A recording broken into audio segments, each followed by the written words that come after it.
Who are you?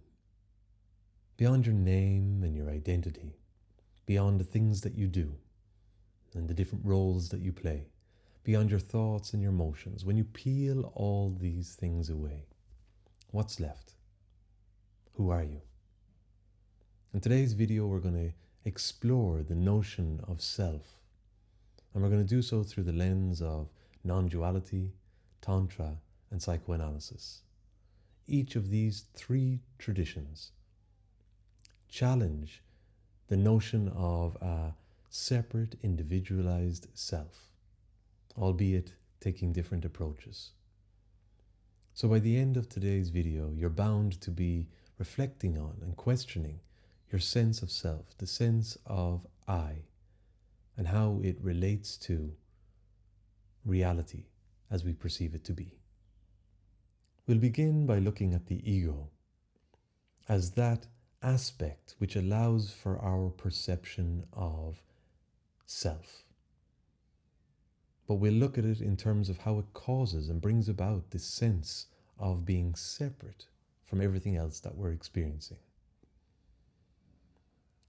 From a psychoanalytical perspective, and specifically from a Lacanian psychoanalytical perspective, the ego is not considered to be the core of our being, the core of what we are. The ego is explained as being a construct which has come into being as a consequence of language and our experiences. The ego is that which allows for us to have an imaginary perspective on who we are. But because it's imaginary, it means that how we see ourselves can be quite different from how we actually are within the world. From a yogic perspective, we can look at the notion of the ego from both the Samkhya and the Advaita Vedanta schools of philosophical thought, from which yoga draws its influence. Within Samkhya, our experience of being is spoken about in relation to the Purusha, which is pure conscious awareness, and Prakriti, which is created, manifested reality. The ego is an aspect of created, manifested reality. It's not the true self. The true self is considered to be the Purusha, the witnessing presence, pure conscious awareness. And this is similar within Advaita Vedanta, where the I, the ahamkara, that which forms and makes the I, is considered to be an aspect of created reality. Now, Advaita Vedanta goes one step further than Samkhya. Advaita Vedanta considers all of manifested reality to be an illusion, not real. And so, from the perspective of Advaita Vedanta, the ahamkara, the I maker, is an illusion. And this illusion is brought about by Maya. Maya is that force which causes ignorance. It causes us to be ignorant of our true nature, which in Advaita Vedanta is that we are one with the whole, with absolute reality, which is without form, without limitation, without conditioning. Now, Tantra offers a different perspective, an interesting perspective, because from a tantric point of view, the ego is not something which is to be rejected. Rather, it's something which should be expanded, meaning that it is that aspect which allows us to celebrate our desires, to celebrate our experiences, to come to know these different aspects of reality as we live through them. And rather than deny them or consider them to be something which is not real, it's to take them on and to include them in our awareness. Now, all of these traditions point to an experience of being which is beyond the ego. Advaita Vedanta reminds us that at our deepest level, beyond our bodies, beyond our emotions, beyond our thoughts and the workings of the mind, at our innermost level of being, we exist. And at this level of being, we exist as pure, conscious awareness. Now, this aligns with what is being advocated within Samkhya, which is that our essential nature is as the Purusha, the witness, as pure, conscious awareness. Advaita Vedanta uses the phrase Tat Svam Asi, you are that, emphasizing what it holds as its fundamental truth. Tantra's take is slightly different. It uses the metaphor of the divine dance which takes place between Shiva and Shakti to explain the interplay between pure conscious awareness and divine energy. An interplay which includes light and dark, the self and the other. And this divine dance is a divine romance, where the play is a joy, a celebration. But Tantra explains that if we are inclined to fixate on the ego too tightly, then we don't allow for this dance to unfold.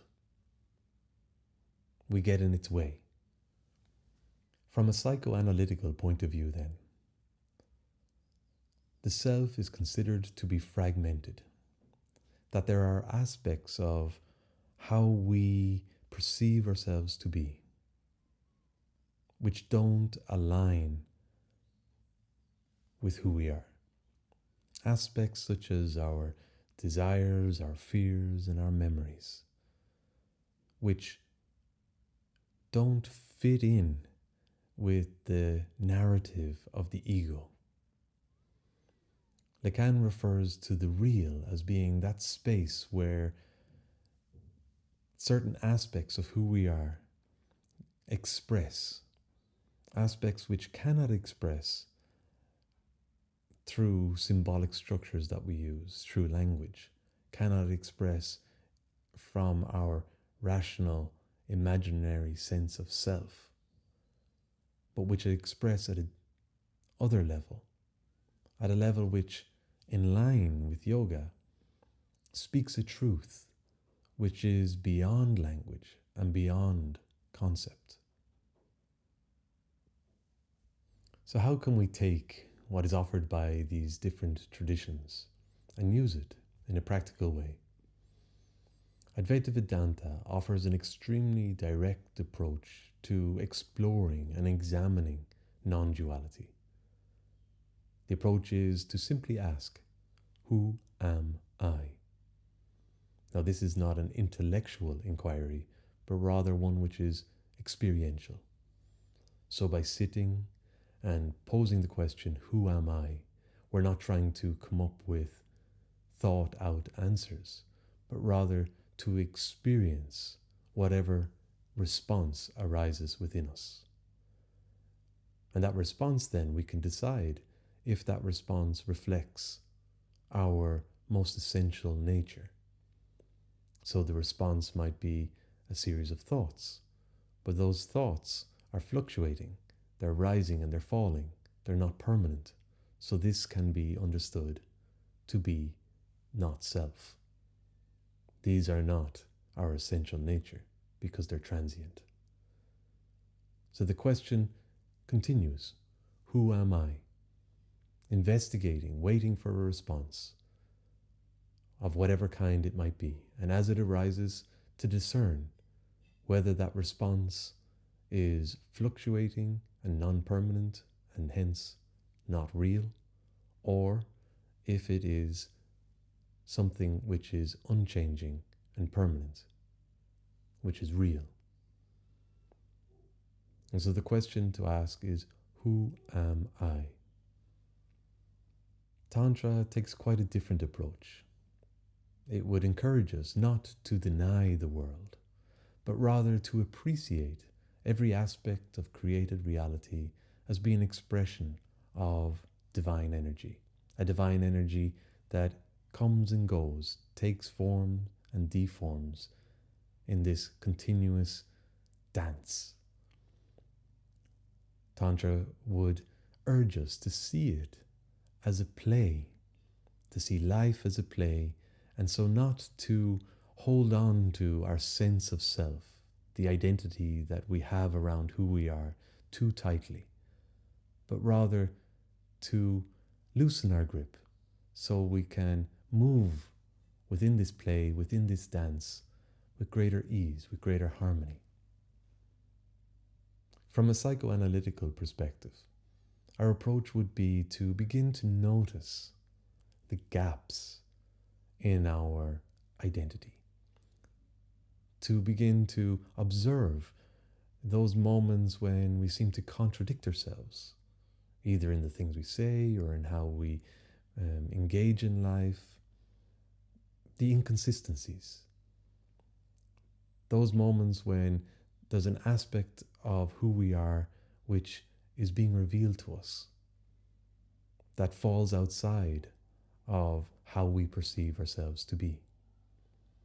And in being able to do this, we can find it liberating. We can begin to take wonder at what it is that is unknown to us, but yet forms part of who we are. It's here then that we allow for real transformation to take place. So what do you think?